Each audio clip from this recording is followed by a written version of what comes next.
Our Channel 5 John Paul Barajas was among those covering this storm from beginning to end. Now, JP, I know you were out there working in different parts of the valley. Kind of tell us a little bit about what you saw this weekend. Well, I saw a little bit of everything. On Saturday, we were out in Raymondville, and as Hanna was making landfall, and that's something I've never been a part of before. You know, we've seen the rain, but the winds were so strong.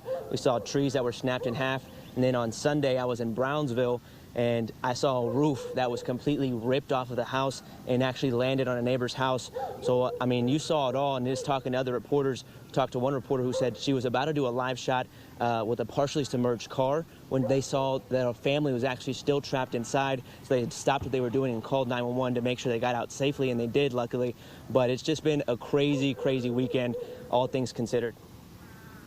I know that when you first joined the Channel 5 team, it was during one of the June flooding events. Now, tell me a little bit about the differences that you've seen there. I know, kind of walking in right into seeing that to now covering a hurricane.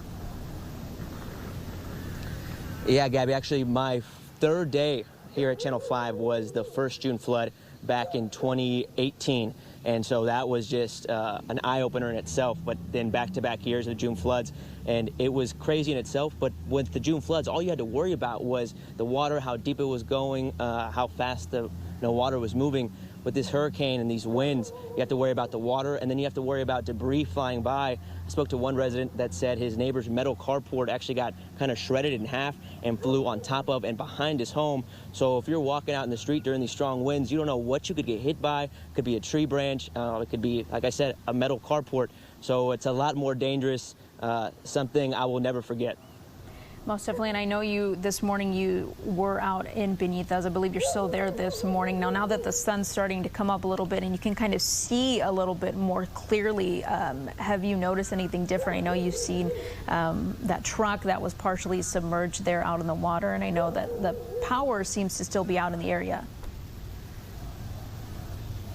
That's right, we're still in Barajas. We're off Tom Gill and near Faith Fellowship Church, and we're just on the opposite end of Tom Gill. So that truck is on the other side over there, and we've seen the water really clear out. We've been driving up and down Barajas, and this area was the only real area that we saw that still had significant water, and right now it's clearing out. Just in the 15-20 minutes since we last talked to you, a significant amount of water has already gone down. You can see a lot more road here, and we even saw a man walking down this road with a stick, kind of checking for himself, looking out for his neighborhood, and he said that his backyard is completely drained out. So things are looking good.